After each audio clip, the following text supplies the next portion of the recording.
Assalamualaikum warahmatullahi wabarakatuh. Perkenalkan, nama saya Maya Ansita dengan rekan saya yang bernama M. Aldi Suryawan. Kami dari kelompok 4, materi ketiga, mata kuliah Teknologi Pasca Panen, kelas Indralaya A. Pada kesempatan kali ini, kami akan membahas tentang proses pendinginan buah. Pendinginan dan pembekuan merupakan teknologi pengawetan pangan yang didasarkan pada pengambilan panas dari bahan. Pengambilan suhu dari produk menyebabkan suhu produk menurun, sehingga terjadi penundaan seluruh perubahan yang dapat terjadi selama penyimpanan. Reaksi biokimia dan perubahan akibat pertumbuhan mikroba menjadi lambat atau menurun, sehingga dapat memperpanjang umur simpan dari produk. Pendinginan yaitu proses pengambilan panas dari produk pangan sehingga suhu produk menjadi -1 sampai 8 derajat Celcius. Pendinginan seringkali dikombinasikan dengan proses pengawetan pangan yang lain, contohnya seperti fermentasi, iradiasi, atau pasteurisasi. Tidak semua produk atau bahan pangan sesuai diawetkan dengan pendinginan. Buah-buahan tropis dan beberapa jenis buah subtropis mengalami kerusakan akibat pendinginan jika disimpan pada suhu 3-10 derajat Celcius. Nah, kemudian ada beberapa keuntungan yang didapatkan dari proses pendinginan ini. Keuntungan yang pertama itu ada perubahan karakteristik produk yang dapat dijaga serendah-rendahnya. Yang kedua, perubahan sensoris akibat reaksi enzimatis atau aktivitas mikroba sangat sedikit terjadi. Dan yang ketiga itu ada nutrisi produk dapat dipertahankan. Kemudian, pengelompokan bahan dan produk pangan berdasarkan suhu pendinginannya. Jadi di sini ada jenis bahan dan produk pangan berdasarkan suhu pendinginannya. Ada 3 kelompok di sini. Kelompok yang pertama yaitu dari suhu -1 sampai 1 derajat Celcius. Itu contoh produknya ikan segar, daging, sosis, daging giling, dan daging asap.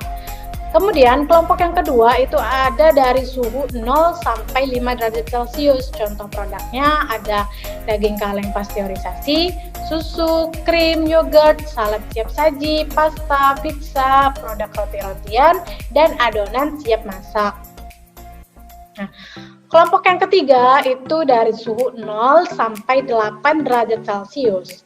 Nah, contoh produk pangannya yaitu mentega, margarin, dan keju. Penurunan suhu di bawah suhu minimum yang dibutuhkan untuk pertumbuhan mikroba memperpanjang waktu yang dibutuhkan mikroba untuk berkembang biak, sehingga dapat mencegah perubahan akibat pertumbuhan mikroba.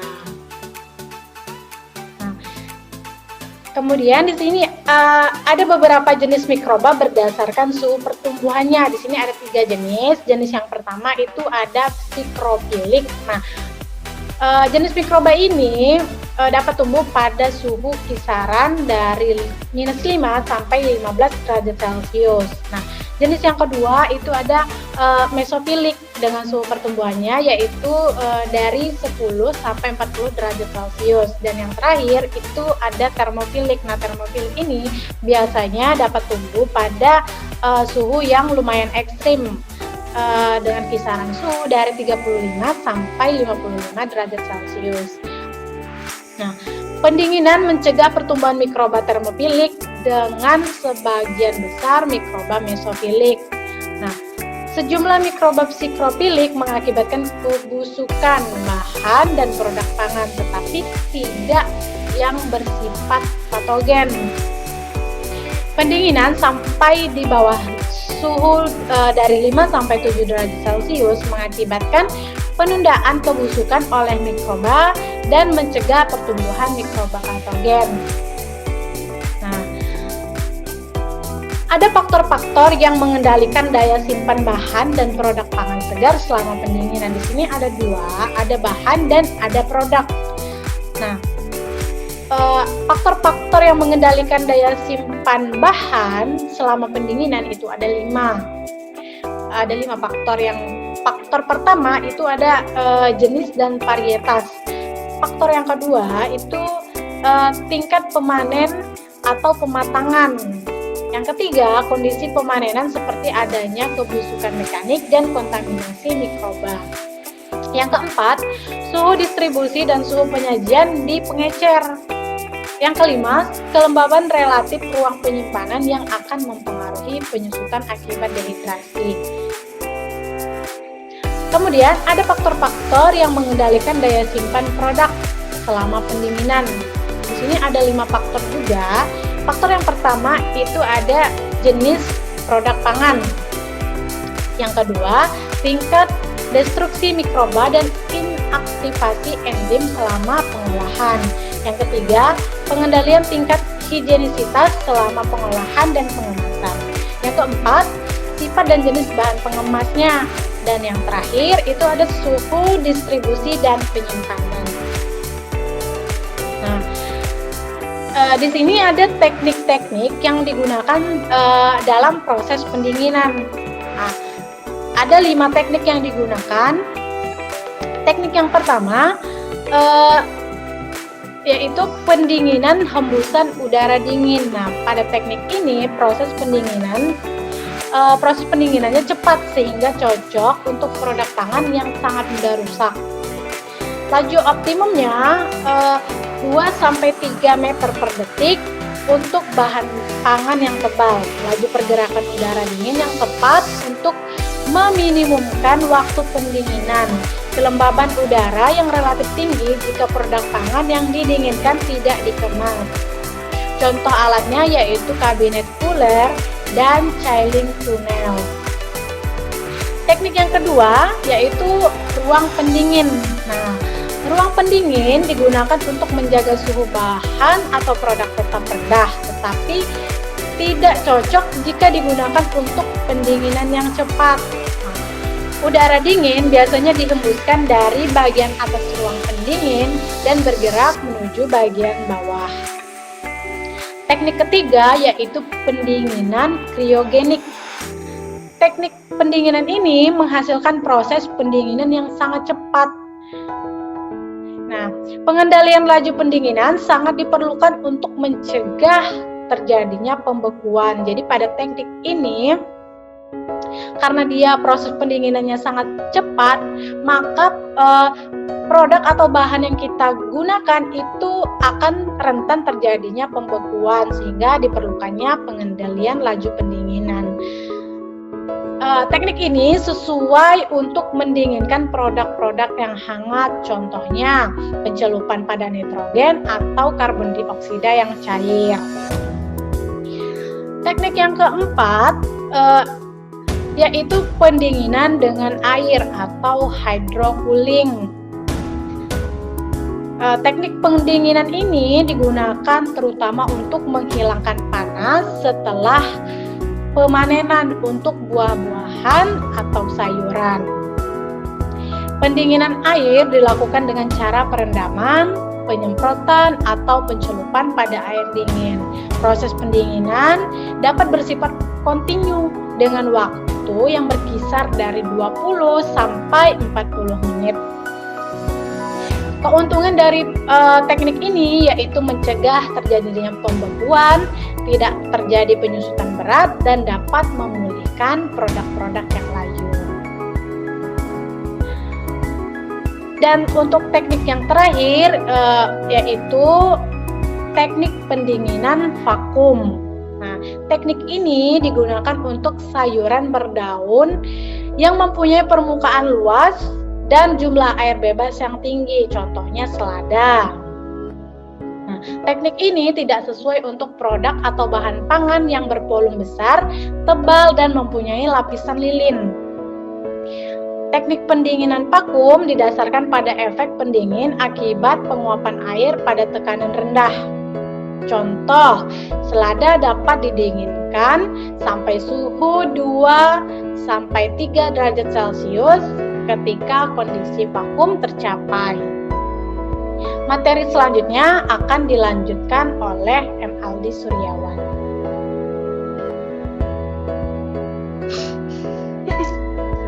Baiklah, saya M. Ali Suryawan akan melanjutkan penjelasan dari Maya Ancita tentang perubahan selama pendinginan.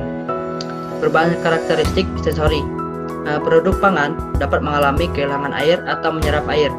Jika produk pangan menyerap air, maka produk tersebut akan kehilangan kerenyahannya, seperti kerupuk yang disimpan di dalam kulkas. Kemudian mengalami sineresis. Produk pangan yang mengalami sineresis ini seperti produk seperti gel, jelly atau yogurt. Misalnya yogurt disimpan di dalam suhu rendah, maka akan terbentuk dua lapisan dan akan membentuk lapisan air. Kemudian produk mengalami penurunan aroma dan cita rasa. Produk yang mengalami penurunan aroma dan cita rasa ini biasanya karena aktivitas dari mikroba.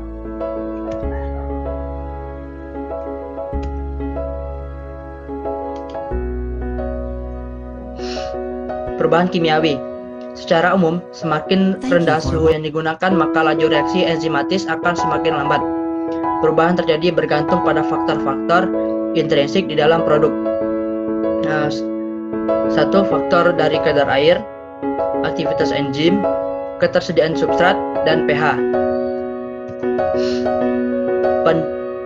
Sebelum kita lanjut ke pendinginan pada jeruk, kita lihat bagaimana penyimpanan jeruk pada suhu rendah jika berada di rumah. Baiklah, di sini saya akan mencontohkan bagaimana menyimpan jeruk dengan suhu yang rendah. Biasanya kalau di rumah-rumah itu suhu rendahnya dengan menggunakan kulkas. Di sini saya sudah menyiapkan jeruk.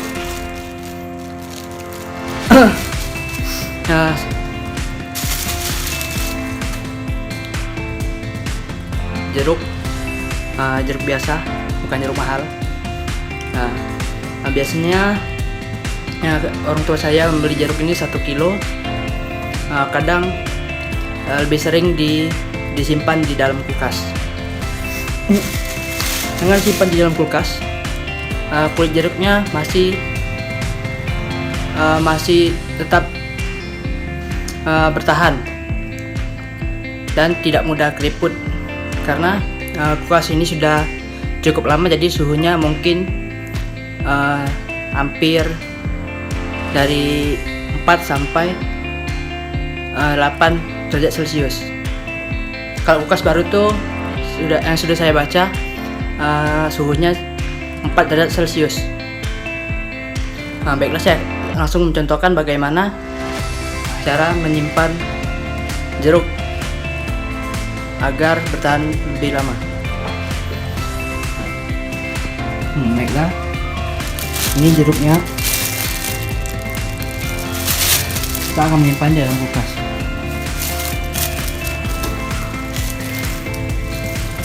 Menyimpannya jangan di freezer, karena suhu di freezer itu sudah di bawah 5 derajat Celcius, maka jeruknya akan kulitnya lebih cepat keriput. Jadi kita menyimpannya di area bawah saja. Sini. Biasanya kalau di rumah saya jeruk bertahan disimpan ini selama kurang lebih 1 minggu. Setelah 1 minggu itu biasanya habis dimakan. Oke, mungkin inilah contoh dari penyimpanan jeruk pada suhu rendah. Baiklah, tadi kita sudah melihat bagaimana cara menyimpan jeruk agar umur simpannya lebih panjang. Ini pendinginan pada jeruk saya ambil dari jurnal. Perlakuan cold atau non-cold storage merupakan perlakuan awal pasca panen sebelum proses degreening. Perlakuan degreening dilakukan dengan pemaparan gas etilen 200 ppm, suhu 20 derajat Celcius selama 48 jam. Kriteria jeruk keprok termasuk jeruk siam berdasarkan SNI dapat kita lihat di bawah ini, pada tabel bawah ini, dari kelas A sampai kelas D. Jeruk yang disimpan hendaknya bebas dari lecet kulit, memar, busuk, dan kerusakan lainnya. Kemudian suhu optimum untuk penyimpanan buah jeruk adalah 5-10 derajat Celcius. Jika suhu terlalu rendah dapat menyebabkan kerusakan buah, chilling injury. Kelembapan rendah akan terjadi pelayuan atau pengeriputan. Misalnya pada jeruk tadi, kulit jeruk tadi akan mengkeriput seperti tidak segar lagi. Kemudian jika terlalu tinggi akan merangsang proses pembusukan, terutama apabila pada variasi suhu dalam ruangan. Pada suhu yang rendah terjadi sintesis karotenoid non-fotosintetik dengan terbentuknya beta citraurin pada jeruk siam yang menyebabkan buah berwarna jingga. Ini hasil penelitian dari jurnal tersebut. Pada suhu 10 derajat Celcius, jeruk dapat bertahan sampai 42 hari. Suhu 15 derajat Celcius bertahan sampai 33 hari. 20 derajat Celcius dapat bertahan sampai 24 hari. Dan 27 derajat Celcius jeruk bertahan hanya 15 hari. Di sini kita lihat perubahan warna pada kulit jeruk. Semakin lama jeruk yang dari awalnya hijau maka akan berubah jadi merah jingga. Perubahan ini sudah tadi kita jelaskan. Perubahan ini karena perubahan dari terbentuknya beta citrarium pada jeruk siam dan terjadi sintesis karotenoid. Proses degreening dan penyimpanan optimum yang menghasilkan warna kulit jeruk terbaik hingga cerah, yaitu pada penyimpanan suhu 10 derajat Celcius selama 42 hari, yang akan meningkatkan nilai CCI dari 0,16 menjadi 10,041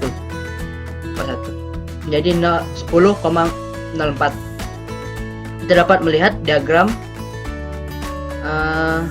yang telah ada itu di mana klorofil menurun dan karotenoid naik. Baiklah, terima kasih. Mungkin hanya itu yang dapat kami sampaikan. Jika kami ada salah penyampaian, mohon komen di bawah. Oke.